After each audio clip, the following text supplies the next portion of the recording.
So okay, today 2 sessions में होगा ये class. First session sample paper from the Flamingo section. Second session sample paper from the Vistas section. But before I do that, आप I think अब तक flamingo पूरा पढ़ चुके होंगे, all chapters and poems, right? अगर आपने पढ़ लिया है and if you have any doubts regarding any chapter, first before I start the sample paper, I want to know your doubts, and I hope everyone has a sample paper. Although यहाँ पे है, but खुद का paper होता है, you can mark certain things. Any doubts in any chapter or poem of Flamingo? You want certain clarification of some concept? कल मैंने आपको एक मूड और टोन का एक पीडीएफ काइंड्स, पीडीएफ नहीं, एक फॉरवर्ड भेजा है, तो उसमें भी काफ़ी अच्छी वोकैबुलरी है फॉर एवरी चैप्टर. मैं कोशिश करूंगी, टाइम पॉसिबिलिटी अगर नहीं हुआ तो convert it into a video so that you understand कि उसमें जो पीडीएफ मतलब जो फॉरवर्ड है उसमें एग्जैक्टली क्या लिखा है. बट अदरवाइज, सहज प्लीज दरवाजा बंद कर दो. But otherwise, do you have any doubts? No? So shall I start with this only directly? Sample paper discussion से शुरू कर लें. Okay, starting from the question number 7, first to 6. पुरानी 2 वीडियोस आई थिंक कल दोनों पोस्ट हो गई हैं. उनमें राइटिंग और रीडिंग सेक्शन पूरा हो गया है. Some of you had turned up, but then there are new faces I am seeing today. So whatever, अगर आपको वो देखना है तो it is there on the YouTube. Otherwise, starting from the 7th question. The first extract is from which poem? Keeping Quiet. Those who prepare green wars with gas, wars with fire, victory with no survivors, would put on clean clothes and walk about with their brothers in the shade doing nothing. First question is, what is a common outcome of all the wars described? Directly factual question, victory with no survivors. You will have victory, but then there will be no one left to enjoy the victory. तो ये सीधा सीधा factual है जो हर एक को answer मिल जाएगा. What does the imagery of walking about with the brothers in the shade primarily represent? Now this is factual or understanding? Understanding. Walking about in the shade, ये क्या represent करता है? शेड कैसा होता है आपको नहीं पता, आप भूल गए, ठीक है? लॉजिकली सोचो, शेड कैसा होता है? शेड के नीचे खड़ा होना प्लेजेंट होता है या धूप के नीचे खड़े होना? शेड. वाई? शेड कैसा होता है? Cool, pleasant, peaceful. Walking about in the shade means being cool, peaceful, pleasant, right? A direct opposition to war. War करने के लिए किस तरह की फीलिंग्स मन में होनी चाहिए? नफरत, अग्रेसिवनेस, एंगर. बट जब आप शेड में हो, you are not doing anything, तो आपके अंदर किसकी भावना आ रही है? पीस की.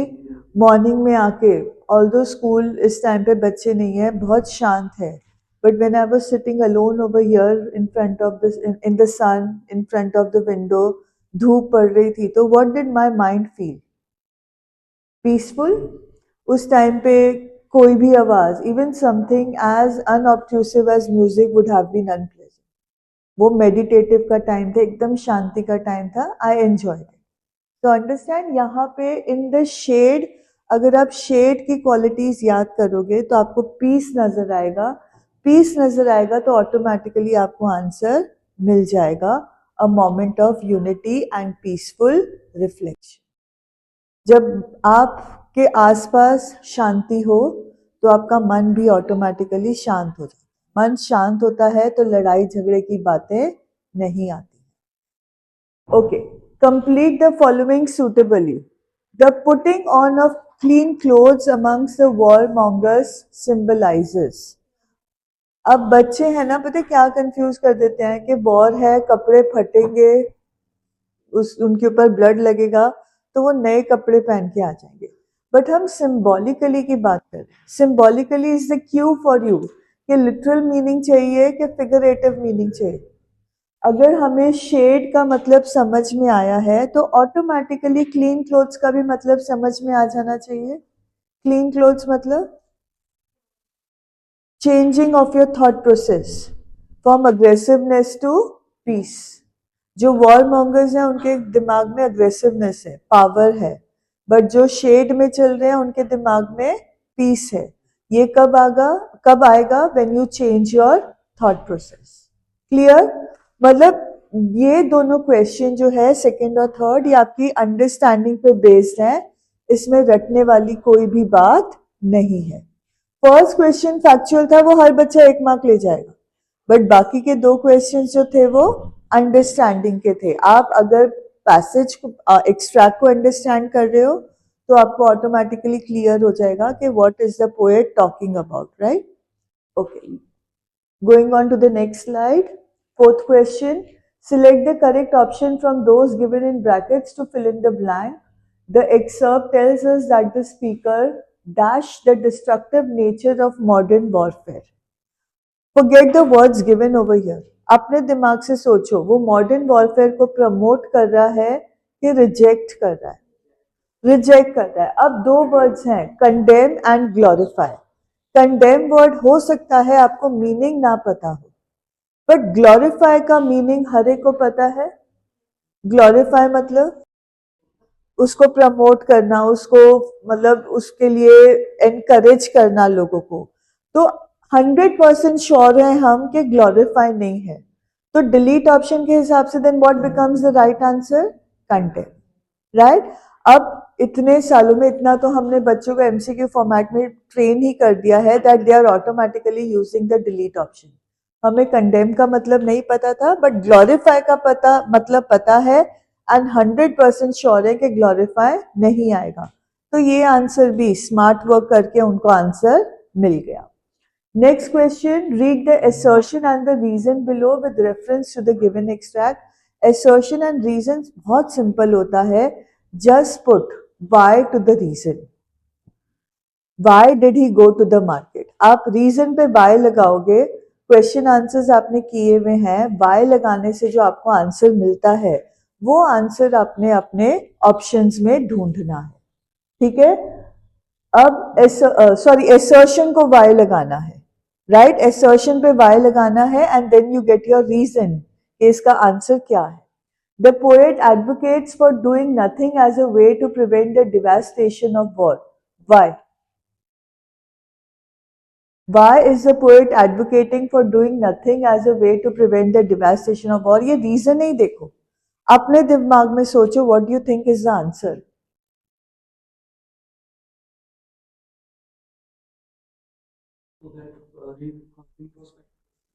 Let's not move our arms too much, right? Movement implies moving towards destruction, moving toward warfare. तो वो इसलिए बोल रहा है let's not do anything. When we do things, we are automatically promoting an aggressive situation. Up doing nothing refers to a time for stopping any action for a few minutes. Do you think you have got the reason? Do you think you have got the answer for assertion? नहीं, उसने क्या किया है? Doing nothing को explain किया है, उसकी meaning दिया है। मतलब ये ट्रू है, पोएट ने एडवोकेट किया है कि कुछ ना करो फॉर सम मोमेंट्स, और फिर ये भी ठीक है, doing nothing means stopping any action for a few minutes. तो मतलब ए और आर क्या है?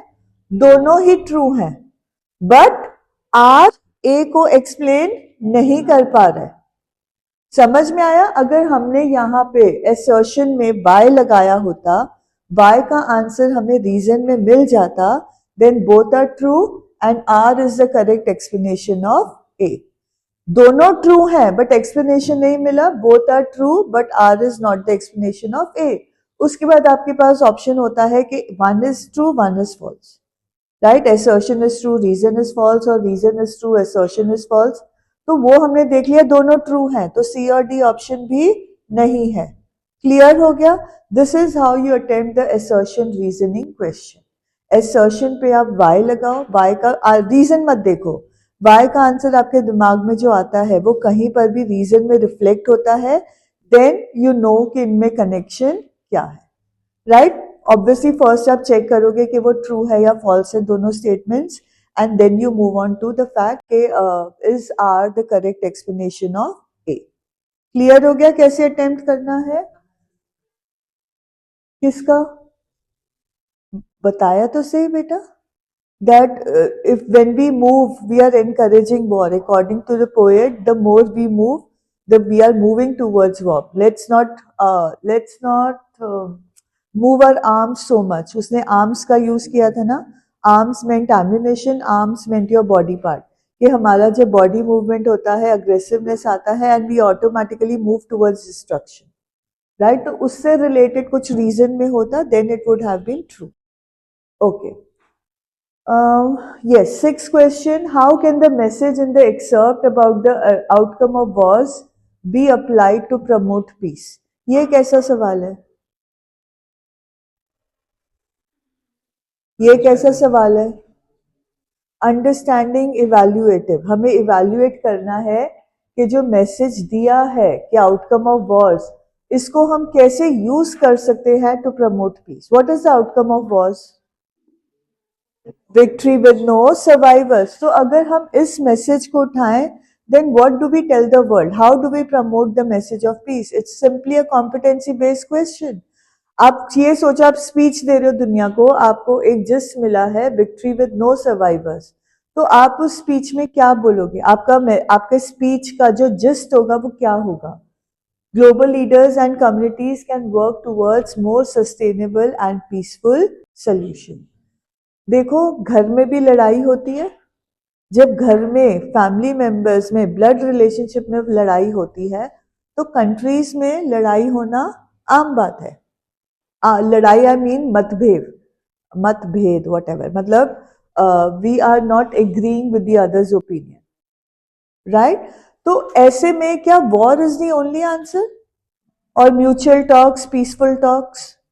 So anything of that kind which is talking about sustainability or peaceful solutions will become a part of your answer. मतलब जो message था poem का, I told you ना, थीम, मैसेज, ये मैसेज आ गया यहाँ पे डायरेक्टली। क्लियर हो गया आपको? इस क्वेश्चन में क्या आया है? पोएम के थीम से रिलेटेड मैसेज। थीम पता है तो मैसेज भी आपको डायरेक्टली पता चल गया। सब कुछ 6 क्वेश्चंस मैंने डिस्कस किए हैं, ऐसा कोई पॉइंट नहीं है जो आपको नहीं पता था। प्रॉब्लम कहाँ आई थी? Your understanding of the question. आपने क्वेश्चन नहीं समझा तो आपने उसको सिर्फ ट्रांसलेट कर दिया। आप अंडरस्टैंडिंग क्वेश्चंस में क्वेश्चन को सिर्फ ट्रांसलेट करते हो, you do not answer the question. Read the question carefully twice, try and understand what the examiner is asking you to explain and explain that point. ठीक है? Shall I move on? Okay. Going on to the next extract, और में आएगा। एक extract अगर poem का था तो और में भी आपके पास poem ही होगी। ठीक है? अब ये वाली while greedy good doers beneficent beast of prey, ये कौन सी poem है? The Roadside Stand, written by Robert Frost. Swarm over their lives enforcing benefits that are calculated to suit them out of their wits, and by teaching them how to sleep, they sleep all day, destroy their sleeping at night the ancient way. Right? यहाँ पे किसके ऊपर focus है? अगर कुछ याद हो, who is the beneficent beast of prey? The civic authorities, the politicians, the people in power who are making them promises, है ना, जो उनको कहते हैं कि हम तुम्हारे को रिमोट एरिया से उठा के विलेज के सेंटर में ले आएंगे। पोएम करके नहीं आया है, तुम्हारे चेहरे से पता चल रहा है कि very few of you have done the poem the road side stand. Okay, road side stand quickly बता देती हूँ। It's a poem about the people in the village who are living on the rural side. उनके पास जीने के लिए पैसे हैं बट खुशियों के लिए पैसे नहीं हैं। अगर वो विलेज में प्रॉपर में आ जाते हैं तो उनको कंपनी मिलेगी, कुछ कन्वीनियंसेस मिलेंगे, राइट? सिविक अथॉरिटीज उनको ले आते हैं, बट इस सिचुएशन में उनका इनकम खत्म हो जाता है। They become, they get a lump sum amount of the money for the land, but they soon finish off the money. They sit idle, they waste their money and then they are at the mercy of the authorities. इसलिए authorities को बोला गया है greedy good doers, beneficent beast of prey. Beneficent भी है, beast भी है, तो literary device oxymoron. Greedy भी है, good भी है, then again it's an oxymoron, right? ये इसी लाइन में दो फ्रेजेस दिए गए हैं, दोनों में ही लिटरेरी डिवाइस ऑक्सीमोरॉन है. ये ऑक्सीमोरॉन किस चीज को हाईलाइट करता है? The horrible nature of the civic authorities और द पॉलिटिशियंस और द पीपल इन पावर. ठीक है, okay. Select the phrase that suggest the following. The so-called aids are not offered out of genuine care or consent, but are imposed in a controlling and perhaps unwelcome manner. Answer मैंने लिखा हुआ है, आप मुझे meaning बताओ. The so called aids, so called aids का मतलब, so called का मतलब क्या है? कहने के लिए. और एड्स मदद, राइट? एड होता है मदद. The so-called aids are not offered out of genuine care or consent. What is genuine care and consent? Genuinely, दिल से, विलेजर्स की भलाई के लिए उनको genuine care नहीं दी जा रही. और consent, मर्जी, इजाजत, राइट? उनकी इजाजत से नहीं भी है, उनको एनफोर्स किया जा रहा है कि तुम्हारे को अब ये नया घर मिल गया है, अब तुमने यहीं रहना है, राइट? उनकी जमीन ले ली है, तो it is N enforced benefit. Without consent is enforced, right? The word enforce say that it is not offered out of genuine care. Genuine care होती तो वो एनफोर्स करने की जरूरत नहीं पड़ती. ठीक है, okay. What does the imagery of swarm not represent in the given extract? Not represent. Please pay attention to this word. Not word आप भूल जाते हो, आप गलत आंसर लिख दोगे. Swarm का मतलब क्या है? Swarming से कौन सा इमेज क्रिएट होता है? Who swarms? Bees. राइट? बीज झुंड में आती हैं. जब झुंड में कोई आके आपके सर के ऊपर मंडराती हैं तो that is known as swarming. ठीक है, अब यहाँ पे चार में से कौन सा मीनिंग है जो स्वार्म को रिप्रेजेंट नहीं करता है, स्वार्म इमेजरी को रिप्रेजेंट नहीं करता है? First is coordinated help, overwhelming force, discomfort and cares, neglect of individual needs. आपको स्वार्म का मतलब नहीं पता, मतलब चार ऑप्शंस में से तीन ऑप्शन सिनोनिमस होंगे और एक ऑप्शन उसका एंटोनिम होगा. तो तीन ऑप्शन सिनोनिमस कौन से हैं? B, C and D. Overwhelming force, right? It's not a welcome image. Discomfort and cares, not a welcome image. Neglect of individual needs, not a welcome image. मतलब तीनों एक कैटेगरी में है. But help, coordinated help is opposite. It's a different group, है ना? A, B, C और D को हमने एक ग्रुप में डाला, बट जो A है वो बिल्कुल B, C, D से अलग है.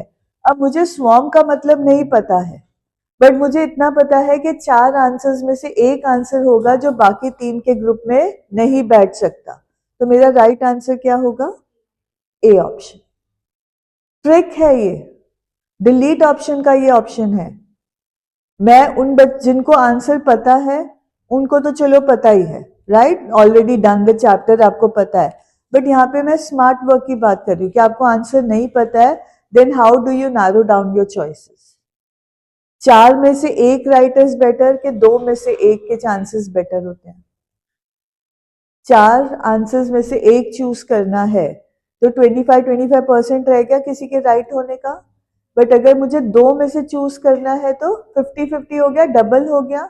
बट जब मैंने इस तरह से डिलीट ऑप्शन यूज किया तो मेरे पास राइट आंसर इमीडिएटली आ गया. It's a trick. Clear? Okay. Complete the following suitably. In the line Destroy the sleeping at night the ancient way. The phrase the ancient way refers to. छोड़ दो, poem में क्या है, हम रात को सोते मतलब हमारे सोने के हैबिट्स, मतलब आप लोग तो छोड़ दो, आप लोग भी उल्लू हो, but normal habit of a disciplined person की क्या होती है? रात को 9-10 बजे सो जाना और सुबह 4-5 बजे उठना, है ना, जो आपके ग्रैंड पेरेंट्स या आपके पेरेंट्स करते। हम सब तो उल्लू हैं, इसलिए हम रात को सोते ही 3-4 बजे हैं। बट नॉर्मल एंशियंट वे में ऐसा नहीं होता था। एंशियंट वे में सोना होता था जब सूरज ढलता था उसके आधे घंटे बाद सो जाना, और सूरज उगने से पहले 2 घंटे पहले उठ के अपने खेतों में जाकर सारा काम कर लेना। That was the ancient way. ठीक है।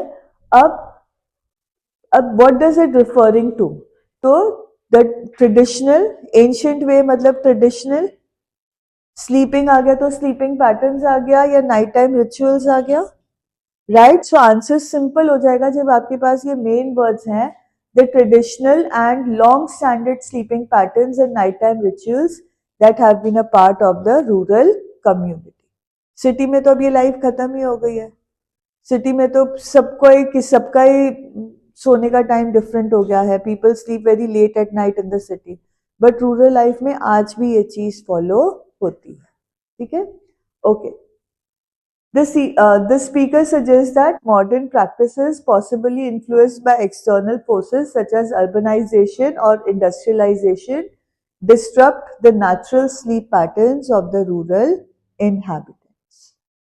ठीक है, जैसे जैसे डेवलपमेंट होता है वैसे वैसे हमारा जो स्लीप पैटर्न है वो डिस्टर्ब होता है।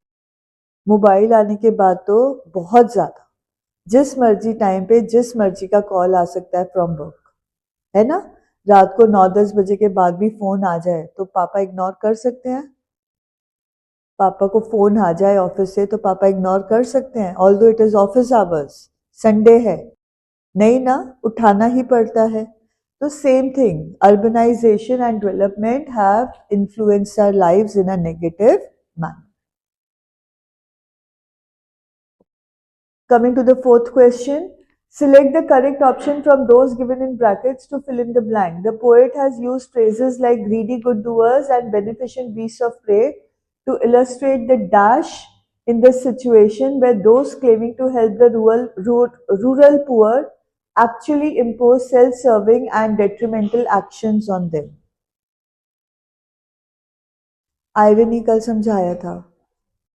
आयरनी का मीनिंग ऑपोजिट, ऑक्सीमोरॉन का मीनिंग ऑपोजिट, बेनिफिशिएंट एंड बीस, ग्रीडी एंड गुड ऑपोजिट हो गया, तो इट्स आयरनी और सटायर। आयरनी, सटायर क्या है? सरकाजम, कटाक्ष, टॉन्ट मारना, राइट। यहाँ पे टॉन्ट नहीं मारा है, यहाँ पे आयरनी का यूज किया है, ऑपोजिट का यूज किया है to portray something completely different. Next question, read the assertion and the reason below with reference to the given extract. The poet criticizes the way the rural people are treated by benefactors, suggesting it stills ambition. Why? Why does the poet criticize the way the rural poor are treated? Don't look at the reason, पहले assertion का why answer जवाब दो। Why is the poet criticizing the people who are pretending to treat the rural folk well?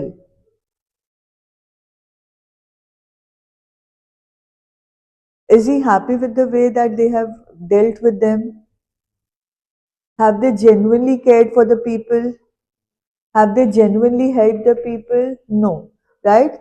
The people in power, the civic authorities, the people who are treated as benefactors are not actually treating the rural people well. हमें अब reason मिल गया है, अब match करो। The interventions are overwhelmingly calming and lead to a loss of critical thinking among the rural poor. Do you think it is right?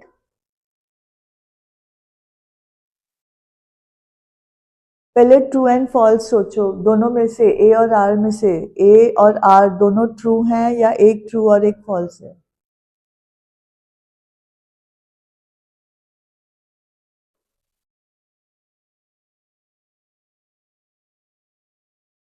You don't know the meaning of criticize. What is criticize? निंदा करना. Irony निंदा करना है. अब बताओ. The poet criticizes the way the rural people are treated by benefactors, suggesting it instills ambition. कौन सा point यहाँ पे फॉल्स है? आंसर में लिखा हुआ है assertion is false. Why is the assertion false?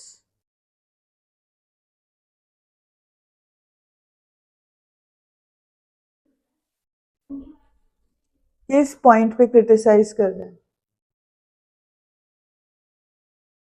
यही तो समझना है कि वो किस पॉइंट पे क्रिटिसाइज कर रहा है. क्रिटिसाइज अगर हम मानते हैं कि वो कर रहा है, उसने ओपनली क्रिटिसाइज नहीं किया. उसने कहा है the beneficent beast of prey, the greedy good doers, they enforce benefits by making them sleep all day, they forget how to sleep the ancient way. वो एक इनडायरेक्ट क्रिटिसिज्म तो है, using irony. But what is it criticizing? Is it criticizing the fact that the villagers have become very ambitious, or they have lost all aim? So do you think the assertion is true? बेटा second part पे देखो ना. In suggesting it instills ambition. कहीं पर भी rural फोक में ambition आया है कि हम आपरे को अपना रोड साइड स्टैंड को एक शॉप में कन्वर्ट करना है, हम एक सुपरमार्केट बनाना है, हम विलेज में जाएंगे तो लैंड खरीदेंगे और अपना कन्वीनियंस स्टोर बनाएंगे. What is ambition? एम्बिशन का मतलब होता है एक ड्रीम रखना और उस ड्रीम को पूरा करने के लिए जी तोड़ मेहनत करना. एक्सट्रापोलेशन किसके साथ बन जाएगा? विच character in your chapter? Mukesh had a dream. He was ready to walk miles. Sahib gave up on his dream to go to school, and Sophie from going places. She kept on changing her dream, her ambition. The moment Jhansi pointed out some problem in her ambition, she immediately changed her goal. तो 3 चीजों के साथ आपका extrapolation हो गया ये answer. इसलिए आपको पता होना चाहिए अब एम्बिशन क्या है. कहीं पर भी विलेजर्स में एम्बिशन नहीं दिखाया. उनको सिर्फ थोड़े से पैसे चाहिए कि we can lead a comfortable life. ठीक है. So assertion is false and the reason is true. Correct assertion क्या होता? The poet criticizes the way the rural people are treated by benefactors, suggesting it dulls their senses. By making them sleep, they sleep all day. It is doing what when you're sleeping in the daytime? Are you becoming active and alert, or are you becoming inactive? Inactive, inert हो रहे हो, है ना. दिमाग आपका सुस्ता रहा है. इसीलिए प्रिंसिपल मैम ने आपको लास्ट फेयरवेल वाले डे भी ये बात समझाई थी कि अगर आप लोग सुबह जल्दी उठने की आदत नहीं डालोगे तो 10 बजे जब एग्जाम लिखने का टाइम होगा आपका दिमाग सो जाएगा. आप एक्टिव ही नहीं रहोगे. आपका माइंड उस टाइम पे आंसर्स को रिकॉल ही नहीं कर पाएगा, बिकॉज आपने उसको कंडीशन कर दिया है कि 10 बजे मैं सो रहा हूँ. राइट. तो उसी चीज को पोएट ने क्रिटिसाइज किया है कि जो दिन में सो रहा है उसका जो माइंड है वो डल हो गया. ठीक है. State in one sentence what cautionary advice your address to the rural poor from the extract is most likely to include. Which type of a question? It is competency. आप यहाँ पे अगेन मैसेज आ गया कि ये poem हमें क्या message दे रहा है. आप रूरल फोक को, रोड साइड स्टैंड वालों को क्या मैसेज दोगे? Be wary of involvements by outsiders that might appear benevolent. आपने एक्सट्रैक्ट रिलेटेड मैसेज देना है ना. मतलब जो आपकी भलाई करने के बारे में बात करते हैं वो एक्चुअली आपकी भलाई करना चाहते हैं कि अपना पर्सनल मोटिव. तो ऐसे लोगों से इन्वॉल्व होने से बचना चाहिए. We should not get involve with people who offer us free help. No help is ever free. Nothing is ever free. है ना. जहां पे कोई आपको चीज फ्री दे रहा है तो मान लो, इमीडिएटली अंडरस्टैंड कर लो वो स्कैम है. क्लियर हो गया? आजकल तो हमें पता है ये स्कैम कितना चल रहा है साइबर में, राइट? तो बस वही चीज है कि जब भी आपको कोई बेनिफिट ऑफर करता है, it is a scam, we should not get involve. तो सिंपल आपकी लैंग्वेज में ये तो बहुत ही सिंपल हो गया। ये बेनिफिशिएंट बीस का जो भी हेल्प है, it is not genuine, so we should not take such help, but it could ultimately undermine your autonomy and dull your critical thinking abilities. Autonomy का मतलब होता है independence, right? अगर ऐसा करोगे तो आपके खुद का सोचने समझने का जो कैपेसिटी है वो बहुत रिड्यूस हो जाएगी।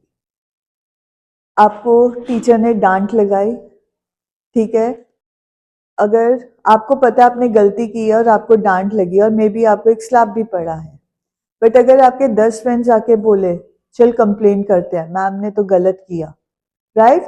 तो आपकी अपनी सोचने समझने की शक्ति खत्म हो गई ना। You knew that you deserve the slap, but क्योंकि 10 फ्रेंड्स ने आपको बोला कि ये गलत है तो आप भी भड़क गए, right? You have lost your autonomy, you have lost your critical thinking ability, that अगर मैं इस स्लैप को जेन्युइन तरीके में लूंगा तो I will never repeat this mistake again.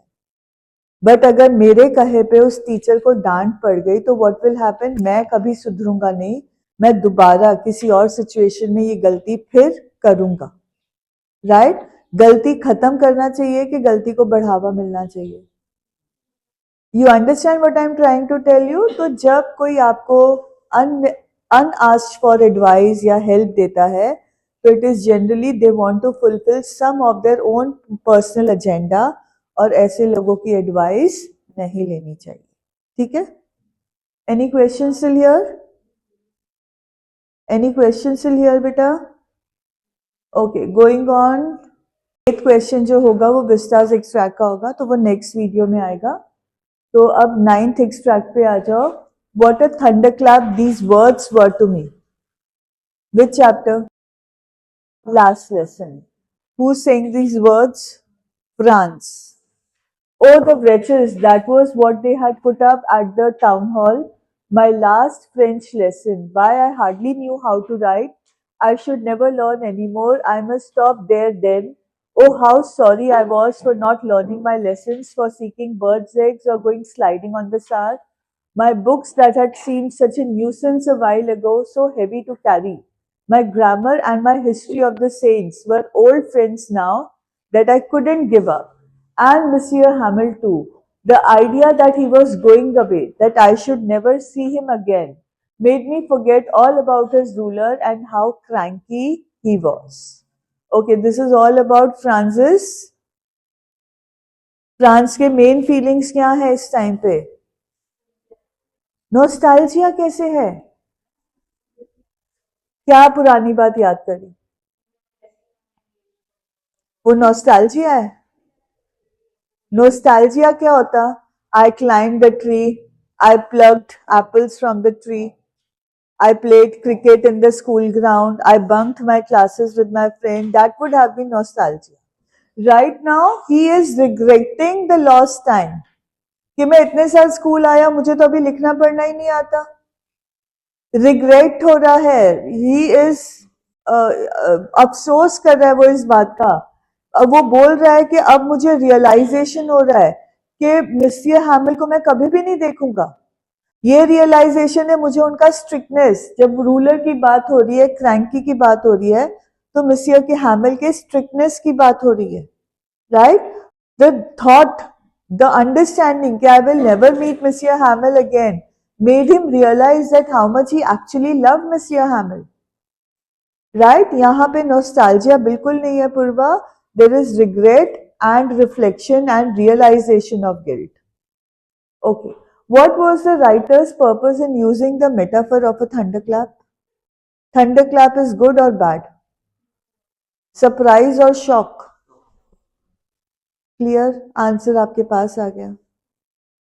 Surprise use कर दिया तो आंसर 0 नहीं मिलेगा, तो 1 मार्क भी नहीं मिलेगा, you may be and up with half mark, because surprise is generally pleasant, something which is unpleasant is a shock. Okay, to emphasize the suddenness and shock of Francis' understanding about the importance of his education, or to convey the urgency and deep impact of this bulletin. Select the correct option from those given in brackets to fill in the blank. The use of exclamatory marks in the first 5 sentences of the extract serves to express the speaker's dash emotions. How do you know it's intense? How do you know it's not hidden?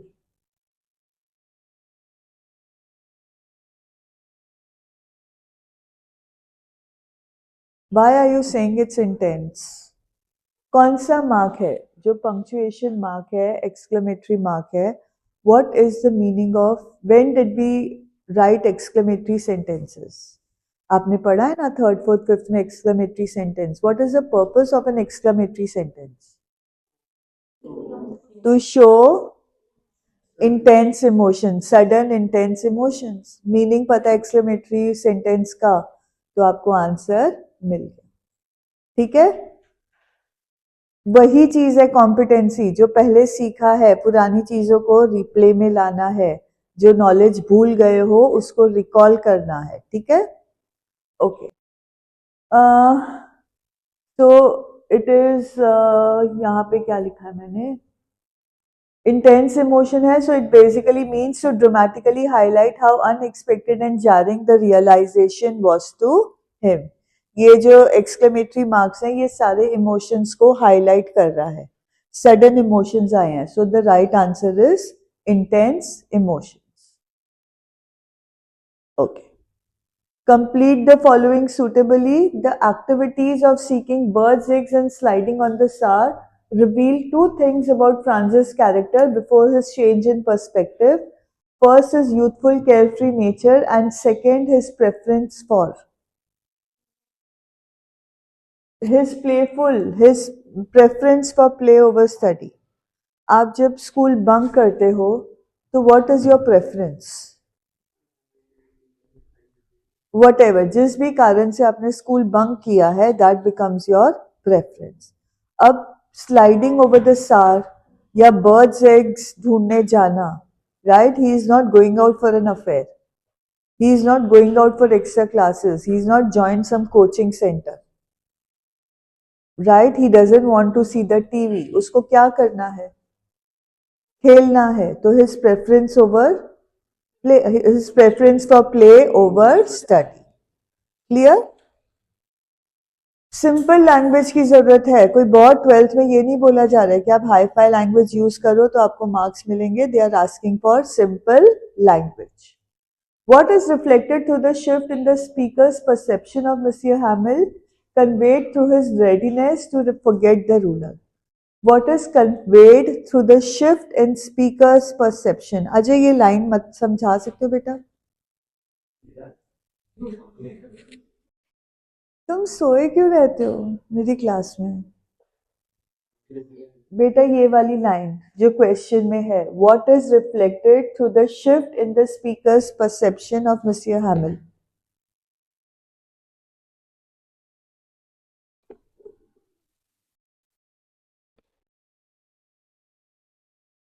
What is reflected का मतलब क्या है?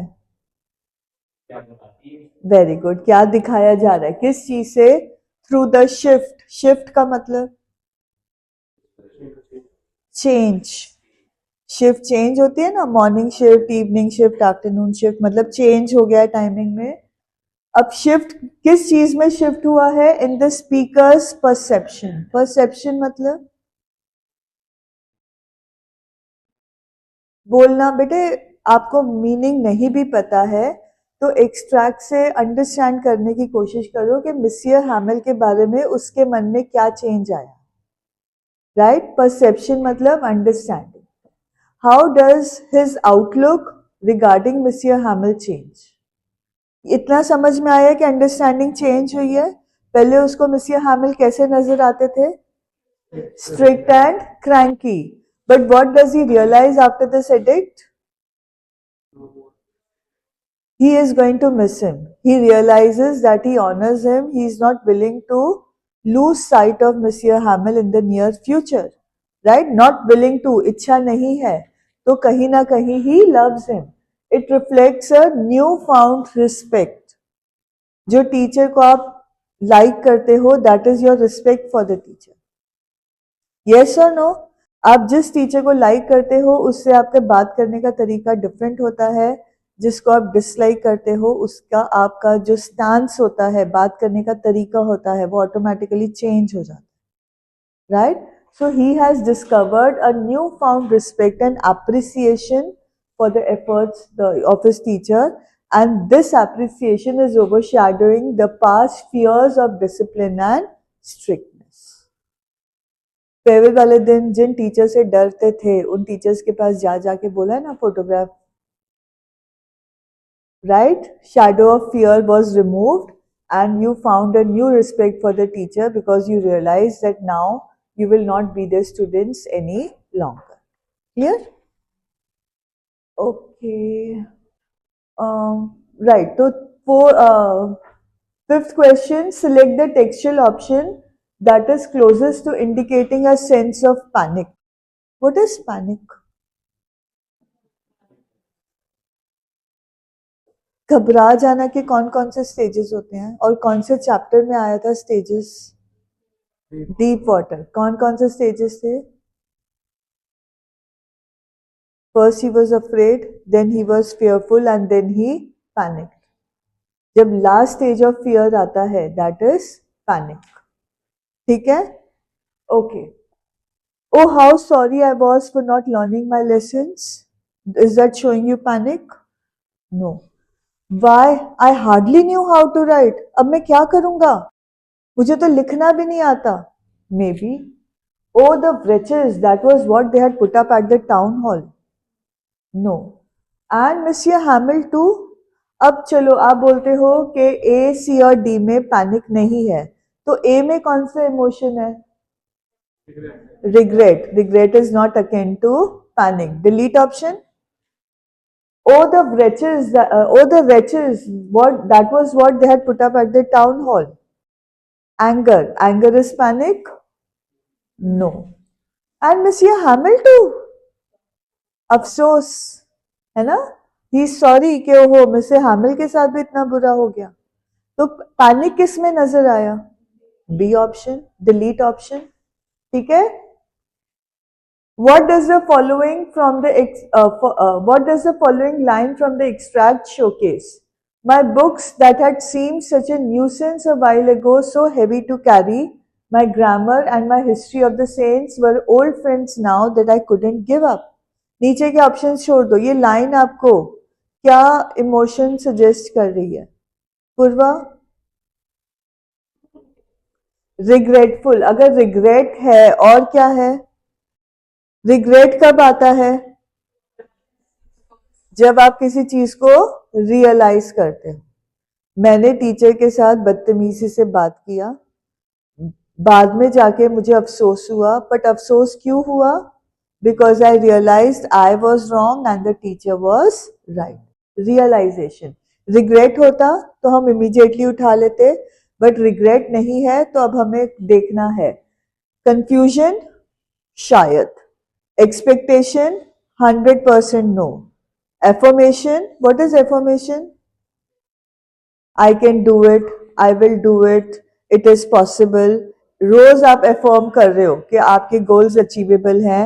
आप 98% लेके 12th में पास हो गए, आप 99% लेके 12th में पास हो गए, आप रोज affirm कर रहे हो, तो यहाँ पे affirmation तो नहीं है ना.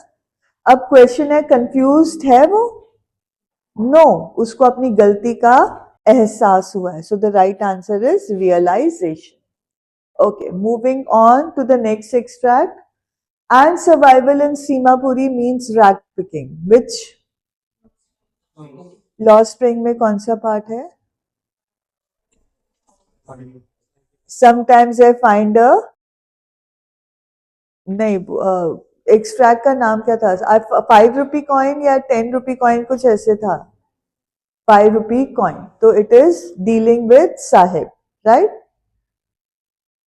And survival in Simapuri means rag picking. Through the years, it has acquired the proportions of a fine art. Garbage to them is gold. Proportions of a fine art, क्यों? मैकेनिकल भी हैं and इतने skilled हो गए हैं, इतने ज्यादा अच्छे से मूव करते हैं that immediately they don't have to put in a thought process कि ये चीज बेची जा सकती है या नहीं. कचरे में से भी वो सामान निकाल लेते हैं जिसको सेल करके वो पैसे कमा सकते हैं, राइट? इसीलिए रैग पिकिंग को एक आर्ट बोला गया है. It is their daily bread, a roof over their heads, even if it is a leaking roof. But for a child, it is even more.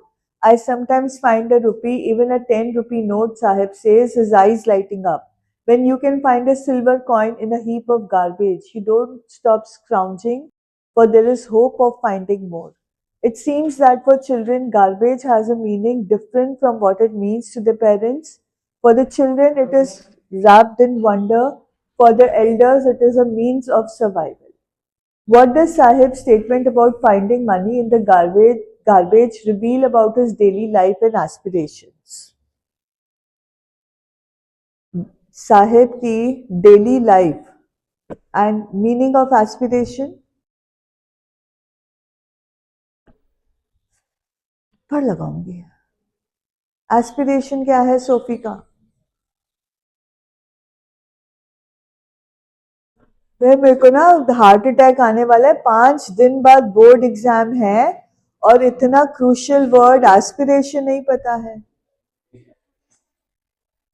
Dream, ambition, desire. क्या करने वाले हो तुम? चाहते क्या हो? कि मैं सीधा स्कूल से हॉस्पिटल पहुंचूं? क्योंकि मेरे बच्चे जब पढ़ने आए हैं, they suppose to be well versed with the chapters. उनको अभी तक कुछ नहीं पता चैप्टर का. हाँ, कि ये मैम ने क्या बोल दिया. मतलब I am on the verge of getting a heart attack now. Literally on the verge. बेटा जी, मैं चैप्टर नहीं समझा सकती.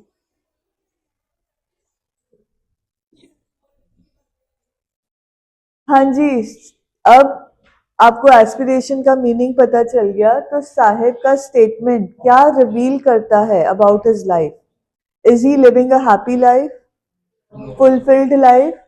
Is he getting enough food to eat? A comfortable life, schooling? तो उसके ड्रीम्स कैसे हैं, उसके एस्पिरेशंस कैसे हैं?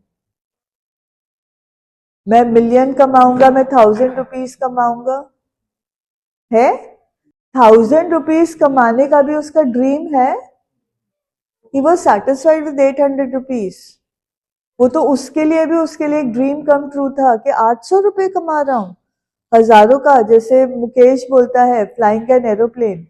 फिरोजाबाद के ऊपर एरोप्लेन ही नहीं कभी उड़ा है, तो how will he even think about flying an aeroplane, right? यहाँ पे बहुत हम्बल एस्पिरेशन है. उसका लाइफ जो है, it is full of struggles. It's a very hard life, right? It's a very, very humble life. It highlights his precarious economic condition. Precarious, very terrible, बहुत डामाडोल. अभी Cliff के ऊपर आप एक पैर के ऊपर खड़े हो जाओ, point of the Cliff. So your existence is good और इट्स प्रिकैरियस, डेंजरस. कभी भी टॉपल कर सकते हो. पैर थक गया, बैलेंस गया, you will fall down from the mountain top. Right? It's a precarious situation.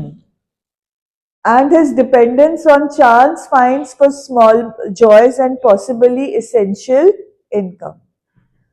Chance की बात है. कुछ मिल जाए तो पैसे मिल जाएंगे, कुछ मिल जाए तो खुशी मिल जाएगी. कोई कंपल्शन नहीं है, सर्टेनिटी नहीं है उसकी लाइफ में. उसकी जो सिचुएशन है वो बहुत प्रिकैरियस है. कुछ भी हो सकता है. पल में तोला पल में माशा. Right? It will change in the blink of an eye. Reflecting the dire poverty. यहाँ तक हम पहुंच गए थे कि he is very poor and limited opportunities available to him. Limited opportunities मत ample of opportunities के बहुत कम, बहुत कम. Okay. Next question. Select the correct option from those given in the bracket. Describing garbage as gold metaphorically elevates its value to the children, helping the reader understand the dash conditions under which these children live, where even garbage can represent crucial economic resources. कौन से part में question है? ये बड़ा लंबा sentence है, कल भी मैंने समझाया था जब लंबे सेंटेंसेस देखते हो तो आप थोड़ा कंफ्यूज हो जाते हो। ऐसे सिचुएशन में क्या करना है? You have to focus on the important words. What are the important words over here? Garbage is gold. What is this telling us about the children? कि उनका existence कैसा है? Is it dynamic or is it desperate? तो dynamic का मतलब क्या है? Dynamic is something which is changing, something which you want in your life. You want your life to be dynamic, full of good changes. Right? Dynamic lifestyle का मतलब होता है your lifestyle becomes even better, बहुत happening lifestyle हो जाता है dynamic का मतलब। बट साहिब की लाइफ डायनामिक नहीं है, it's a desperate existence. Compare the following with a suitable reason. Children continue to scrounge in the garbage because they have the hope of finding something more. Right. Okay. How does the perception of garbage differ between children and adults in Seemapuri? ये इतनी बार कराया है। बच्चों के लिए garbage क्या है? Gold. There is hope of finding something more. It is wrapped in wonder. But for the adults, it's a means of survival. उनके लिए hope खत्म हो गया है, उनके लिए कोई उसमें wonder नहीं है, सामान मिलेगा तो बेचेंगे तो survive करेंगे, right? उनकी आशाएं खत्म हो गई हैं, बट बच्चों में अभी भी आशा बाकी है। What is implied by the description of rag picking as having acquired the proportions of a fine art in the excerpt? So it's a complex skill. They have attained this complex skill. वो मैं already शुरुआत में आपको ये line explain कर चुकी हूँ। बाकी वो देख लेते हैं options. Rag picking is undesirable. If it's a fine art, is it undesirable? How many of us would like to have the peacock throne back in India? Why are we not happy with the fact that the British have a peacock throne? It's a beautiful art piece. अगर India को choice दिया जाए कि Mona Lisa Indians को चाहिए तो ले जाओ, फ्रांस हमें बोलते हैं कि मोनालिसा ले जाओ, तो हमें चाहिए होगी कि हम बोलेंगे अच्छा हमें नहीं चाहिए? कोई भी बोलेगा गवर्नमेंट में कि हमें मोनालिसा नहीं चाहिए या हमें पीकॉक थ्रोन? ब्रिटिश क्यों नहीं दे रहा है हमें peacock throne? It's a piece of exceptional art. Why will they give it to us? Right? They stole it, but now it is theirs. उन्होंने उस पर हक जमा लिया है। तो जो आर्ट होता है उसको कोई कभी भी हम अनडिजायरेबल नहीं कह सकते। तो ए ऑप्शन आपका रॉन्ग हो गया। Rag picking is a temporary activity that does not significantly impact the community. इसीलिए वो बोल रहा है कि it has become a fine art. Doesn't fine art impact the community? होगा या नहीं होगा? अगर हम हमारे स्कूल में मोनालिसा लाके रख देते हैं, आपको लगता है कि बच्चे वो देखने आएंगे कि नहीं देखने आएंगे? आएंगे। It's going to impact us. The beauty of a smile is going to impact us. तो सी ऑप्शन भी आपका गलत हो गया। Rag picking has the status of an artistic hobby that children pursue for enjoyment. Is it a hobby for them? Are they doing it for enjoyment? No. It's an art form. It is a means of survival. It is very important for the survival. So hobby or enjoyment words make this a wrong option. So the right one is B. Coming to the last question, what is the reason for Sahib's eyes lighting up? The immediate experience of finding something valuable. What is immediate experience? क्या उस जब भी वो rag picking करने बैठता है उसको immediately कुछ वैल्यूएबल मिल जाता है? तो ही is not experiencing it every time. Yes और नो? जो हर बार नहीं होती वो एक्सपीरियंस नहीं हो सकती। Discussing his finding with others, that is what is making his eyes light up. Show off, selfie, देख मेरी फोटो कितनी सुंदर आई है. Is this what he is doing? No. D option, planning future scavenging expeditions. What is scavenging? Scavengers कौन होते हैं? Which bird is a scavenger? By dead bodies के remains को ईट करती है, मतलब वो डिस्पोज ऑफ कर रही है डेड बॉडीज को। अगर वल्चर ऐसा नहीं करेंगे तो what are the chances, what is going to happen? और बैक्टीरिया, वायरसेस, सब कुछ फैलेगा, बीमारियां फैलेंगी डेड बॉडी में, चाहे वो एनिमल की हो चाहे वो ह्यूमन बीइंग की हो। डिके एंड रॉट होता है जिससे बहुत बीमारियां फैल जाती हैं, राइट? तो यहाँ पे planning future scavenging expedition, scavenging word scavenger से लिया है, मतलब कचरे में से कुछ अच्छा ढूंढना, to find something that can be sold for money. Are they planning it? No, उसकी आईज इसलिए नहीं लाइट अप हो रही है because they are making plans for the future. तो राइट ऑप्शन क्या है? Reminiscing about past findings. यार उस दिन मुझे ये मिला था, मुझे 1 रुपए का सिक्का मिल गया, अरे मुझे तो 5 रुपए का सिक्का मिला था। They are reminiscing, thinking. Reminiscing मतलब thinking about their past findings. Okay, so with this we come to the question answer section. Question answers में question number 10, 5 questions from Flamingo, 6 आपको दिए जाते हैं जिसमें से आपने 5 करने होते हैं, 2 mark each question, तो total is 10, right? 1 mark is for content, 1 mark is for expression. 1 mark content का मतलब होता है writing 2 points related to that question. उस क्वेश्चन से रिलेटेड हमें 2 पॉइंट्स लिखने हैं, देन वी गेट मार्क्स। ठीक है? First question, identify an instance of hope और रेजिलियंस इन लॉस्ट स्प्रिंग। होप का मीनिंग? उम्मीद। होप इज उम्मीद, and resilience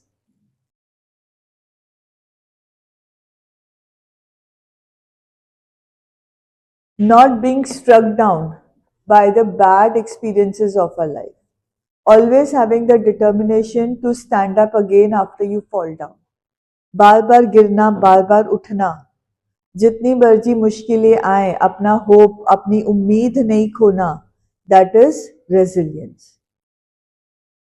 identify an instance, an मतलब one instance. Go back to the extract. Which instance do you have? Extract में question paper में answer है, कौन सा है instance? There is a hope of finding more. Sometimes we find a rupee or a silver coin. तो ये hope नहीं है, रेजिलियंस नहीं है, ये तो आपके पेपर में दिया हुआ है। उसके अलावा और क्या है? उसके अलावा और क्या है? देखो यहाँ पे आंसर की में भी दिया हुआ है, और कौन से रेजिलियंस के हैं?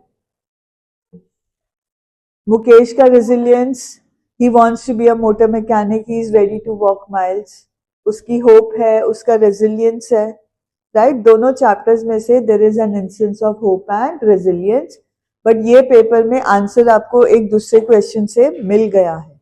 यही बात मैंने आपको कल भी समझाई थी कि समटाइम्स आपको आंसर प्रीवियस या नेक्स्ट क्वेश्चन के क्वेश्चन में ही मिल जाएगा। Okay, interpret the use of visual imagery by Kamala Das in her poem to depict the passage of time.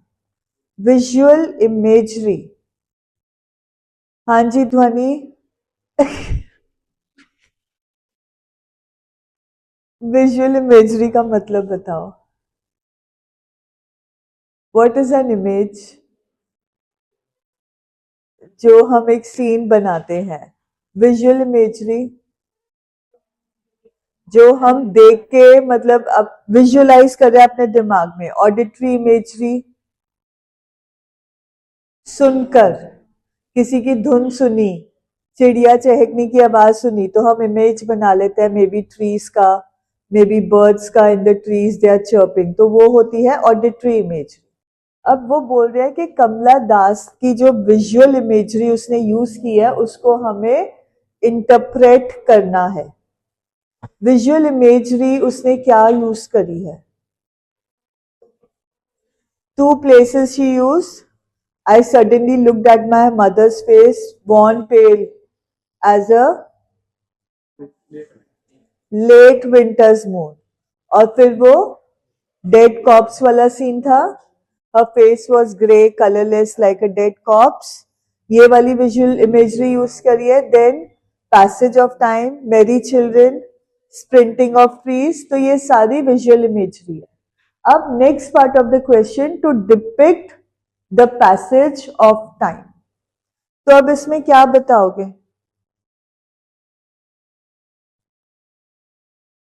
हाँ, पैसेज ऑफ टाइम. अभी तो मेरी ममा यंग थी, ये क्या हो गया? आज वो बिल्कुल she is resembling a dead corpse, she is looking like the winter's moon, right? That is showing the passage of time ना.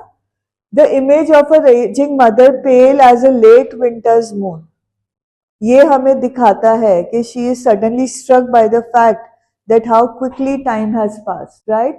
It is conveying the fragility and the inevitability of aging.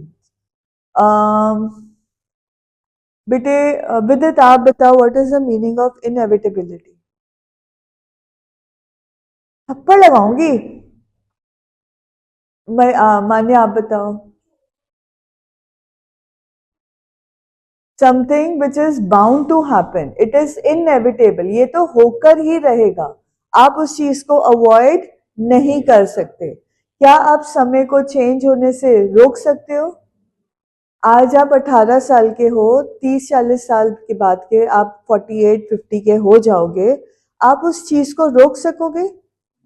आज आपकी skin बहुत beautiful है, firm है, young है, but by the time you become 50, you become Reenu ma'am's age, तो wrinkles face में आएंगे, डेफिनेट है. हम जितना मर्जी कोशिश कर ले, बट कोई ना कोई चेंज तो हमारे में आएगा. That is inevitable. With it समझ में आ गया, राइट? तो जो मदर का फेस है, resembling the grey winter moon, it is conveying the fragility and the inevitability of ageing. हम बड़े होंगे तो हमारी उम्र बड़ी होगी ही होगी, समय पास होगा तो हमारी उम्र बढ़ेगी. हम 18 ईयर्स से 6 ईयर्स के नहीं होंगे, है ना? हमने 18 के बाद 20, 30, 35 के ही होना है. It highlights the physical changes brought by time and evokes a sense of gentle, serene decline. Gentle decline है कि sudden decline?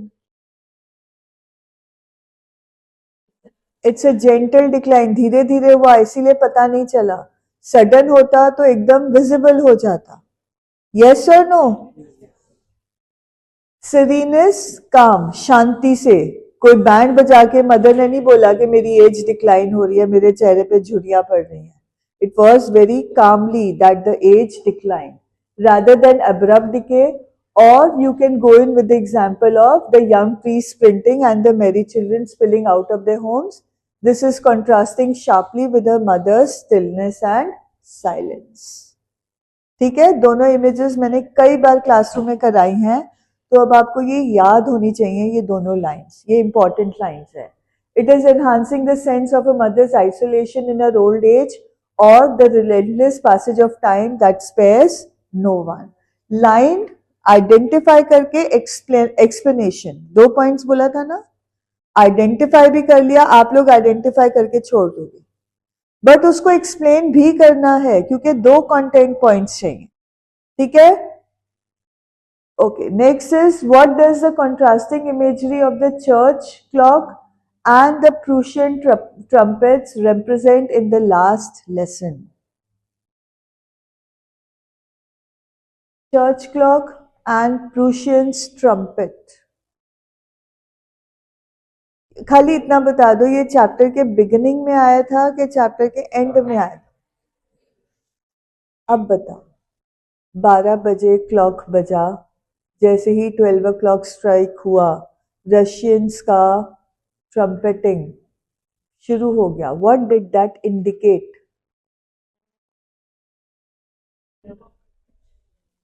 डोमिनेंस. क्या वो? और इलैबोरेट करो, अभी तो आपने बस उसकी तरफ एक कदम बढ़ाया आंसर की तरफ, उसको और इलैबोरेट करो. Yes, the moment when the France, the people of Alsace and Lorraine have lost their freedom, they are going to be now overcome. The Prussian rule is going to be, they are going to be dominated by the Prussian rule, right? The church clock, symbol of local everyday life and continuity, in stark opposition to the Prussian trumpets. Prussian trumpets ने बताया कि अब तुम्हारी जिंदगी जो church clock से symbolize हो रही है वो अब तुम्हारी जिंदगी तुम्हारी नहीं रही, उनका ये जो ट्रम्पेट होता है ये विक्ट्री का ट्रम्पेट था, है ना, ये डोमिनेशन का था. Please know talking at the back. Which symbolizes disruption, military power and the enforcement of foreign rule. वही चीज, phrasing different है, doesn't matter, आप अपने words use करो. Highlights the theme of loss and the struggle to preserve one's cultural heritage against overwhelming odds. Right? क्योंकि इसके बाद मिसियर हैमल ने क्या लिखा था ब्लैक बोर्ड पे? Vive la France. है ना, we will not give up our cultural heritage. Okay. Next question, how does the author's writing style in the interview affect the reader's understanding of the story? Writing style ही नहीं पता. Writing style कैसा है interview में? हाँ, interview में. Who is the author of the interview?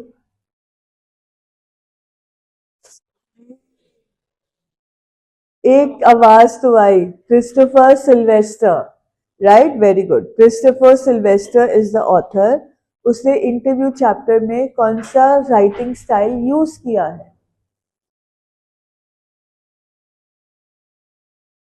उसने interview में कौन सी बातें करी थी? इंटरव्यू में लोगों ने क्या बुराई की है? Interview is a form of art, it is the highest form of truth, it is the highest source of truth, है ना. और क्या बोला था? फॉर्म ऑफ कम्युनिकेशन है. और is he throwing the information at you और is he talking with you? Am I throwing information और am I eliciting responses from you? मतलब मैं आप चाहती हूँ कि आप इस जो आप भी क्लास में चल रहा है उसमें आपका इक्वल योगदान हो, मेरी ये उम्मीद है. मैं इस तरह से बात कर रही हूँ कि मैं लेक्चर डिलीवर करके चली जा रही हूँ. Am I delivering a lecture or am I conversing with you? How do you know I am conversing with you? मैं आपको कुछ बताती हूँ, फिर मैं आपका ओपिनियन पूछती हूँ. You are free to give your own opinion.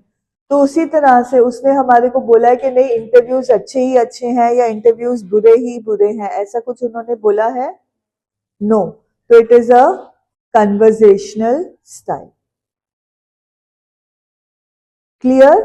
Conversation कर रहा है वो रीडर के साथ, वो हमसे बातचीत कर रहा है, वो हमें इंफॉर्मेशन नहीं दे रहे कि ये है, ये है, तुम सुनो और दफा हो जाओ, ऐसा कुछ भी वो नहीं कर रहा. He is involving us, he is involving our own interpretation in the chapter.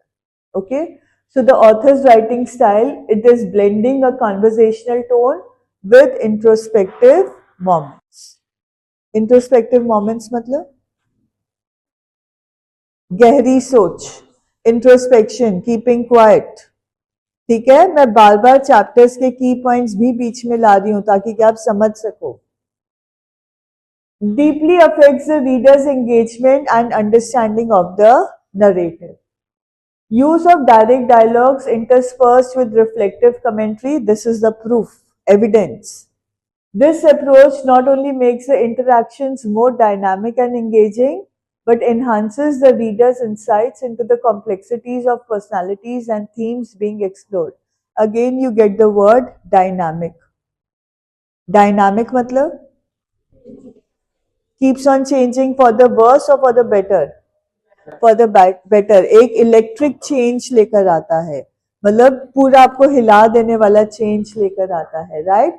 उसके जो डायरेक्ट डायलॉग्स हैं, thumbprints on the windpipe, right, it is an assault, a crime, it is immoral. तो ये डायरेक्ट डायलॉग्स हैं, इनके ऊपर commentary भी हुई है. तो this is making the entire conversation more dynamic. आपकी वोकैबुलरी नहीं है ये, है ना, ये वाले आंसर में आपकी वोकैबुलरी नहीं है, तो आप क्या लिखोगे?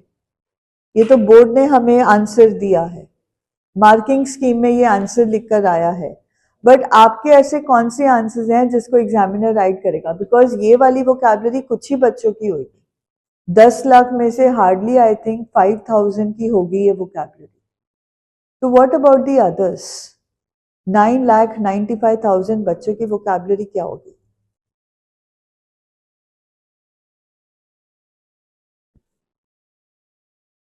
The author's style is conversational. He is asking for our opinions. He draws us into the conversation. He is telling about the experiences of other people regarding interviews. बस वही चीज है जो मैंने अब बोला और जो इस आंसर में लिखा हुआ है, वही चीज है। आपको इंट्रोस्पेक्शन नहीं रहता है, कोई बात नहीं, अब याद रहना चाहिए। अब आपने सैम्पल पेपर में पढ़ लिया, अब याद रहना चाहिए। But otherwise don't get scared by the marking scheme. जरूरी नहीं है कि आपका लैंग्वेज और एग्जामिनर का लैंग्वेज सेम हो। The more you keep it simple, the better marks you are going to get. Don't try and go in for very hi fi language, कोई फर्क नहीं पड़ने वाला। 2 मार्क का क्वेश्चन है तो 2 मार्क ही मिलेंगे। Clear? Explain how the rat trap symbolizes the dual aspects of human nature. What are the dual aspects of human nature? We are grey characters. We have good and we have bad. तो rat trap कैसे इस चीज को symbolize कर रहा है? First, the tendency towards greed and deceit. Greed के कारण ही rat trap में फंसता है. Yes, and second is the potential for redemption. Rat trap symbolise कर रहा है ना, जब उसने रैट ट्रैप सेलर ने एडला को रैट ट्रैप रिटर्न किया, गिफ्ट दिया, तो what did it symbolise then? What meaning did it take then? His evolution of his character, his redemption, उसका अफसोस कि मैंने गलती किया।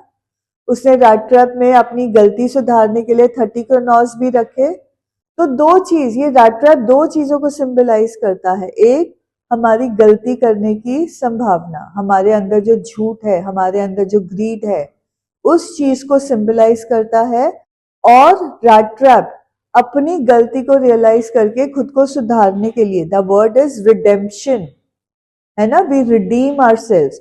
अभी रिडीम वर्ड सबको पता है। You redeem the money that you save when you go in for shopping, है ना। रिलायंस पे गए तो आपने पॉइंट्स आपके इकट्ठे हो गए, फिर वो आपके जब इनफ पॉइंट्स इकट्ठे हो जाते हैं तो you can redeem those points by buying something of a certain amount of money. तो रिडीम वर्ड आपको पता है। तो redeem is the verb form, redemption is the noun form, वही मतलब है। ठीक है, रिडेम्पशन। अब अजय भूलोगे ये वर्ड को? रिडेम्पशन।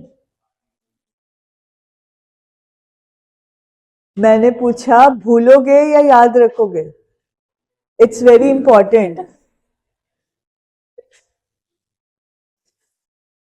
भाई गॉड, कई बार ये ना मैं तुम्हें बहुत मिस करूंगी अजय, तुम्हारी जो पंजाबी में हिंदी और पंजाबी और हिंदी की जो इंग्लिश निकल के आती है, उसने मेरी इंग्लिश मुझे भुला दी है।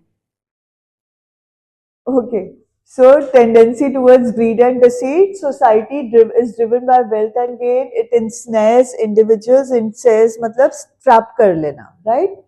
Reducing their existence to a constant struggle to escape from materialistic enticements. Enticement मतलब आकर्षण। रैट ट्रैप है वो हमारे को एंटाइस करता है, अपने अंदर फंसा लेता है, और हमारे लिए हमेशा ये कांस्टेंट स्ट्रगल होता है कि हम इस रैट ट्रैप से बाहर निकलें, हम अपनी इच्छाओं को कम करें। The potential for redemption through empathy and kindness. How will we know our mistakes? How will we feel sorry for our mistakes? When you are continuously slapped and punished, or when you are dealt with kindly in a gentle manner. मैंने आपको थप्पड़ मारा, आप गुस्से हो गए, आप भड़क गए, आपके मुंह पे एक और थप्पड़ आ गया, तो do you realise your mistake? Do you feel sorry? 2 थप्पड़ खा के फिर अंदर अग्रेसिवनेस भर जाता है। बट मैंने आपको डांटा नहीं, आपको थप्पड़ नहीं मारा आपकी गलती के लिए, मैं आपको अलग से ले गई, आपकी काउंसलिंग करी, आपको प्यार से समझाया. What are the chances of more success of you realizing your mistake? The second option. So that is what they are saying. Kindness and trust by the Iron Master's daughter Edla inspires the peddler to reclaim his essential humanity and escape the identity of a thief, signified by his decision to return the stolen money and leaving a note explaining his thoughts about the world being a rat trap. सिर्फ grid and deceit और redemption लिखने से पूरा answer नहीं बनेगा, आपको 30 to 40 words में उसको एक्सप्लेन भी करना पड़ेगा. Okay, last question. What factors were largely instrumental in the victory of peasants in Indigo? Indigo chapter किसने लिखा है? Louis Fischer. It's an interview of Mahatma Gandhi, right?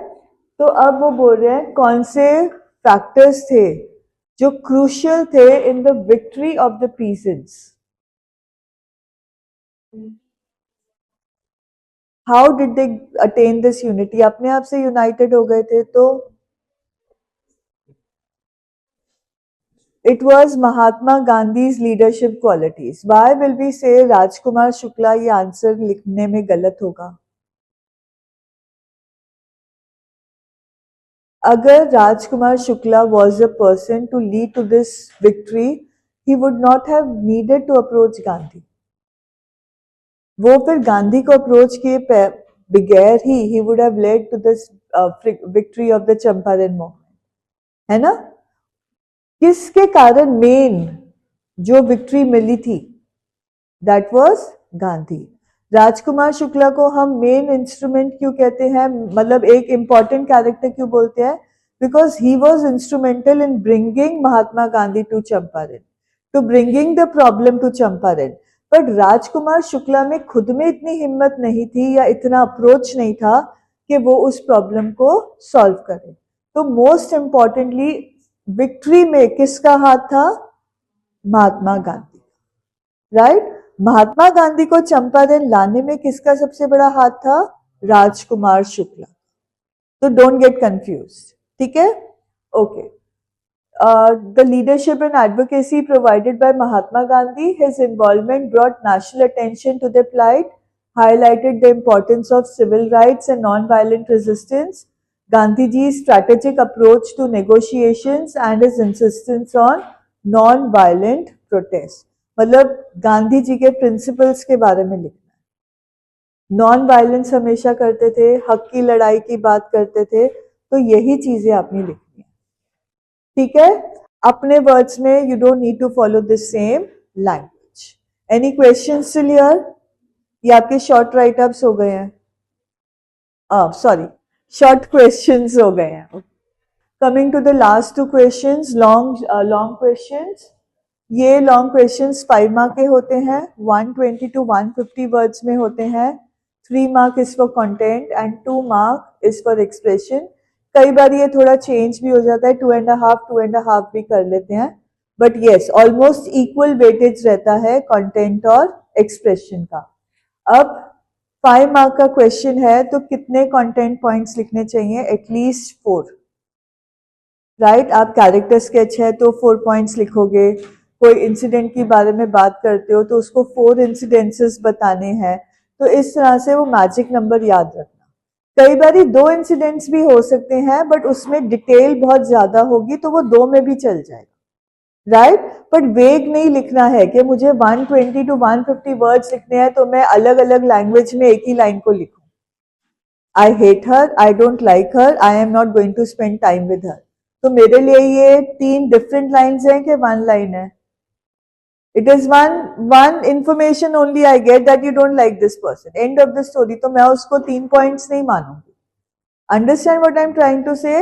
It has to be related 3 points from that question. Okay. Analyze the poems A Roadside Stand and Aunt Jennifer's Tigers for the theme of inequality and its impact on the bearers. Roadside Stand में कौन सी inequality है? किस में है? The the haves and the have-nots between the rural and the urban community. ठीक है, और aunt Jennifer tiger में इनइक्वालिटी किसमें है? Patriarchal society and the women, right? Women and male domination के बीच में एक इनइक्वालिटी हमारे को, सॉरी, वुमेन और मेल में, मैन और वुमेन में इनइक्वालिटी हमें नजर आ रही है. तो दोनों ही थीम्स में इनइक्वालिटी है. Are these inequalities the same or are they different in nature? Different in nature. तो पहले आप रोड साइड स्टैंड की इनइक्वालिटी एक्सप्लेन करोगे और फिर आप आंट जेनिफर टाइगर्स की इनइक्वालिटी एक्सप्लेन करोगे. कहीं पर भी क्वेश्चन में लिखा है कि इनको कंपेयर करो. उन्होंने क्या लिखा है क्वेश्चन में? एनालाइज करो, मतलब one at a time. They are not asking you to compare, find similarities, find differences. ऐसा उन्होंने कुछ नहीं कहा है. उन्होंने कहा है बस इन दोनों पोएम की इनइक्वालिटी को आप एनालाइज करो एंड यू प्रेजेंट. आप लोग किस में कंफ्यूजन हो जाओगे? किस में कंफ्यूज होगे? आप कंपैरिजन शुरू कर दोगे. दोनों चैप्टर्स, दोनों पोएम्स में भाई कौन सी सिमिलैरिटी है? वो क्या बता रहे हैं? दोनों की लाइफ में क्या चीज सिमिलर है? हमें समझ में नहीं आएगा and you will come up with completely out of the box images जिनका कोई सर नहीं होएगा, कोई पैर नहीं होगा. एनालाइज है तो एनालाइज ही करना है. ठीक है. A roadside stand focuses on the economic disparities, haves and have-nots. Language ये फॉलो नहीं करना है. लैंग्वेज आपको सिंपल दिया हुआ है. The haves of the urban society and the have-nots of the rural society. ये आपको ऑलरेडी मैंने वीडियो में वोकैबुलरी दी हुई है. And aunt Jennifer tiger delves into the gender based inequalities. Male female is gender based inequalities within marriage and society. अब road side stand में analyse करना है इनइक्वालिटी, तो किससे पता चलती है? The hard life of the people at the road side stand. Depicts the struggles of rural individuals facing economic inequality, highlights the disparity between urban and rural lifestyles, है ना? The money that they spend on flowers and they are struggling to to even sell some vegetables over there. तो ये उनके lifestyle को reflect कर रहा है. Reflects on the exploitation of rural communities by those in power, है ना? जिनके पास पैसा है, पावर है, वो भी इन लोगों को कैसे एक्सप्लॉइट कर रहे हैं. Beneficent beast of prey, greedy good doers. याद आ गया? ऑलरेडी आपने ये क्वेश्चन पेपर में आपको हिंट दिया हुआ है. आप हो intelligent enough to pick up from the question paper. समझ में आया? स्मार्ट होना है, बुद्धू बन के नहीं बैठना है. क्वेश्चन पेपर में बहुत सारे आंसर्स, बहुत सारी वोकैबुलरी ऑलरेडी गिवन है. You need to be alert to pick it up. Explores the loss of traditional ways of life due to modernization and industrialization. कौन सी line?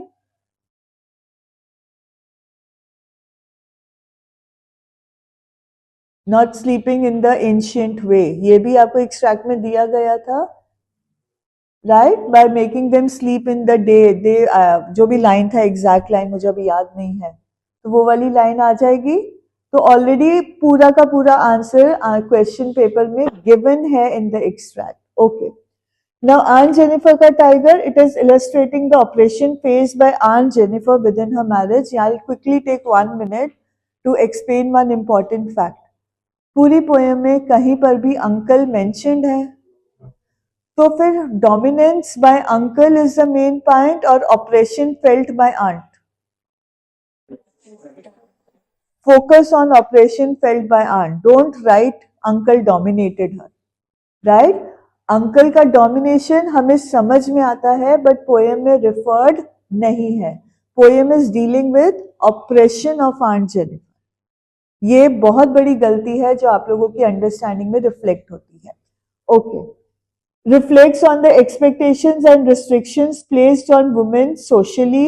Explores the theme of domestic suppression and its impact on women's autonomy. Autonomy is independence. Your personal image, एक आपकी identity, खुद की identity पे बहुत affect करता है इस तरह का situation. It is highlighting the contrast between Aunt Jennifer's inner world and her external reality. तो ये हमने एनालाइज कर लिया. अब next part of the question जो हमने अभी इग्नोर किया, and its impact on the bearers. Who are the bearers? हमने ये बात क्वेश्चन में नहीं पढ़ी, तो हमने आंसर नहीं किया तो 5 में से बेरर्स का जो 1 मार्क है वो आपका चला गया. Who are the bearers? The people who are tolerating, the people who are suffering through these situations, right? अब impact क्या होता है?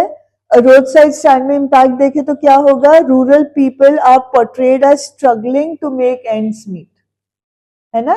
This is the impact on them due to economic disparities leading to feeling of frustration and helplessness. और aunt Jennifer tigers में क्या हो रहा है? Aunt is experiencing oppression and suppression. 2 words मैंने आपको वोकैबुलरी में बहुत पहले दिए थे आंट जेनिफर टाइगर के साथ, oppression and suppression. Within a marriage, and both sets of bearers face the psychological and emotional toil of their respective inequalities, resulting in a longing for freedom and empowerment. Aunt's desires. What will happen to those desires after her death? They will keep on prancing. Aunt Jennifer के tiger उनका desire है ना. What will happen to the tigers after Aunt Jennifer dies? They will keep on prancing. They will keep on dancing and prancing. मतलब वो desires तो strong ही रहेंगी. Despite the challenges, the bearers in both poems demonstrate a desire to assert themselves. Road side stand वाले भी अपने लिए assert करने के लिए तैयार है, अपने हक के लिए आवाज उठा रहे हैं. वो गुस्से होते हैं सिटी फोक से. याइन क्या कर रहे हो? ध्यान दे दो बच्चे. Through small acts of defiance or dreams of liberation, right? उनके छोटे छोटे acts of defiance है. Any problem in this question now? Please आधा क्वेश्चन नहीं पढ़ना है, पूरा क्वेश्चन समझना है, पहले एनालाइज करना है और फिर इम्पैक्ट ऑन द बेरर्स उसके बारे में बात करनी है. जरूरी नहीं है बोर्ड में यही क्वेश्चन आएगा, but it is just telling you that you need to read the whole question carefully and answer all its part. Don't answer just the half question. Question को पढ़ के पूरा आंसर करना है. Going on to the last question. How do the characters of Sophie from Going Places and Subbu from Poets and Pancakes compare and contrast? अब क्या करना है? Analyze करना है कि compare and contrast करना है? Right. मतलब दोनों में कुछ similarity है और कुछ difference है. In terms of their aspirations अब तो meaning पता होगा. Ambition, dreams, desires, hopes, constraints, the challenges, the problems, the restrictions they are facing, and the pursuit of their dreams. Okay. Subbu कौन है? Who was Subbu? The number 2 at Gemini Studio. Right? Vasan was number 1. He was the owner of Gemini Studio. उसके बाद the second in importance was Subbu. Who hated Subbu? Why? So yes, both of them started at the same time. Both were of an equivalent educational background.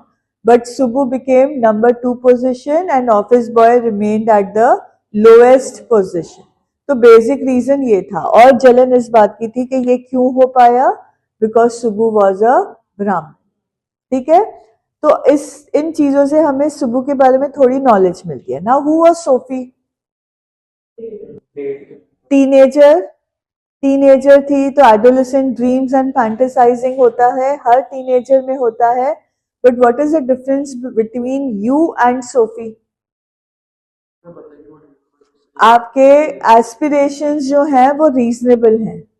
आपके जो dreams हैं आप उसके लिए मेहनत कर रहे हो, I hope. Right? But Sophie के जो ड्रीम्स थे वो रियलिस्टिक नहीं थे.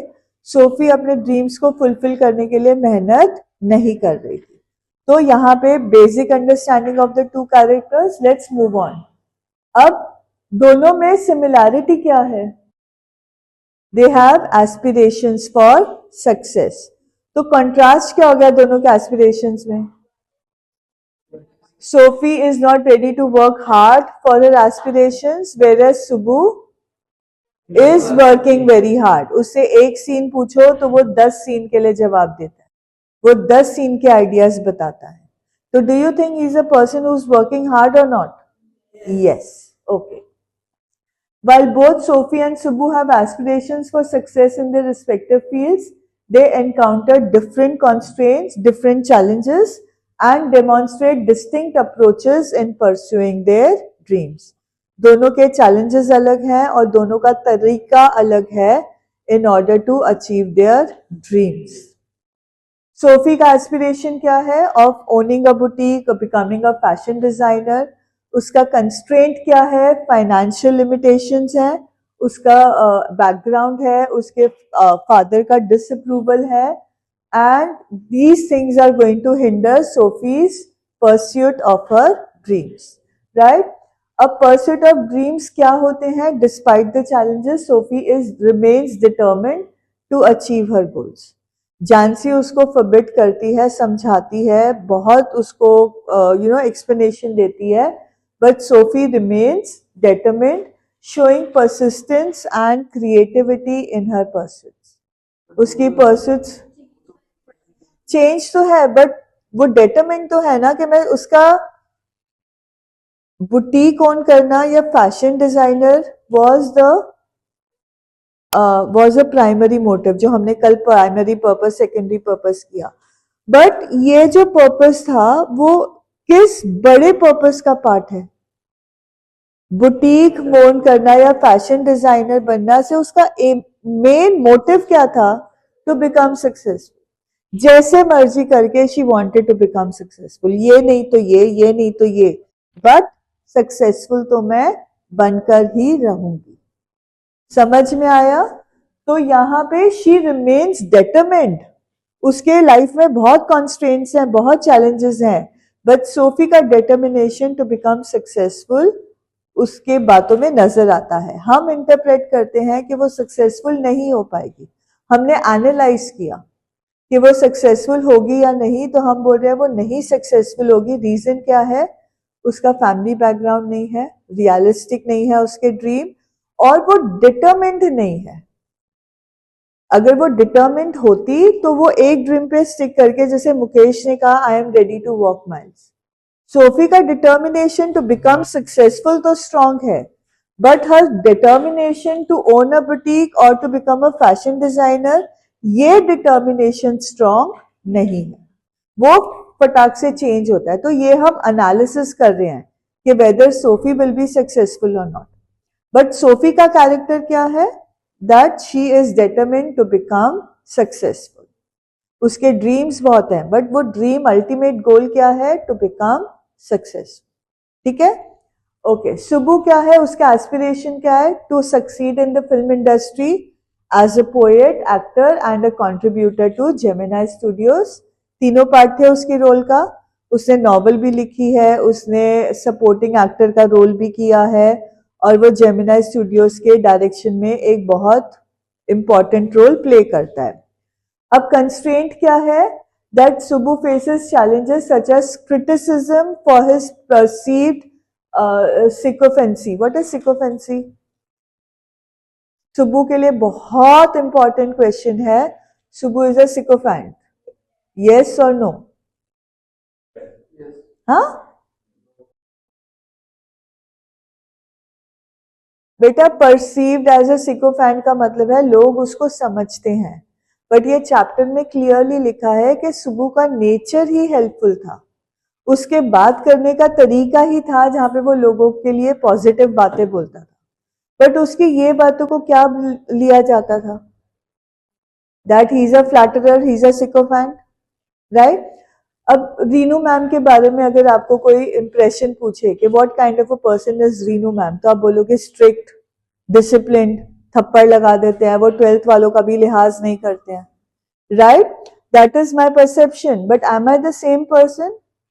वो एज अ टीचर आपने मुझे ऐसे परसीव किया है, but how does my family perceive me? You will be very surprise, timid, डरपोक। देखना shock, look at the faces ma'am, एक बार इनके चेहरे देखो, they cannot believe it. Yes, that is what I am perceived as, very quiet, very reserved, very timid, जो bold नहीं है। और आपको कोई बोले रीनू मैम बोल्ड नहीं है तो आप हंसने लग जाओगे, दहाड़े मार के हंसोगे कि रीनू मैम टिमिड हो ही नहीं सकता। क्लियर? तो वैसे ही Subbu is perceived as a sycophant, but he is not a sycophant, he is not a flatterer. उसका जेन्युइन नेचर है to speak good things about everyone, to always tell people good things about themselves. समझ में आया? And overshadowing of his literary achievements by his success in films. यहाँ पे टंग इन चीक reference था कि सुबु could never, मतलब he could never play the lead role, but he was superlative as a supporting actor. इतना superlative था कि लीड एक्टर को भी वो ओवरशैडो कर देता था। अगर आपने चैप्टर पढ़ा होता तो आपको सुबु के कैरेक्टर के बारे में ये पॉइंट याद होता, राइट? उसके लिए ये बात बोली गई है कि वो लीड रोल उसने कभी प्ले नहीं किया, वो उसमें सक्सेस नहीं हो सकता था, बट उसका एक्टिंग इतना अच्छा था कि वो लीड रोल जो प्ले कर रहा होता था उसको ओवरशैडो कर रहा था। तो that is one of his challenges. उसका राइटिंग करियर जो था, जो उसने नॉवल लिखा था मोहिना थम्बलाम, कुछ ऐसे अजीब सा इसका बड़ा नाम था, it's a Tamil word, so obviously I will not be able to speak it, but उसका जो अचीवमेंट था वो ज्यादा लोगों को पता नहीं है। They knew him more as an actor rather than as a writer. तो वो भी उसकी लाइफ में एक चैलेंज था। He navigates these obstacles with grace and humility. कोई उसको सिकोफैंट बोलता है तो भी हंस के टाल देना, उसका लिटरेरी करियर ओवरशैडो हो गया, चल कोई ना, होता रहता है, टू मूव फॉरवर्ड। तो it is with grace and humility. Humility means humbleness, right? Humble होता है जो जो भी उनके बारे में कुछ कहे तो वो बड़ा सिंपली लेता है, वो शो ऑफ नहीं करता। ही is a very humble person. Now, pursuit of dreams, Subbu's dedication to his craft and ability to adapt to various roles. He's playing numerous roles at Gemini Studio, right? तो ये उसकी ability है to adapt to all those roles, to be able to manage all those roles. Within Gemini Studios reflects his unwavering commitment to his pursuits. हमें समझ में आता है कि वो Gemini Studios के लिए बहुत ज़्यादा committed है, वो अपने किसी भी रोल से भागता नहीं है, right? So this is all about your literature section. Do you want any explanation of any other topic? So shall I end the session? Okay. With this we come to the end of the video. God bless all of you and all the best for your board exams.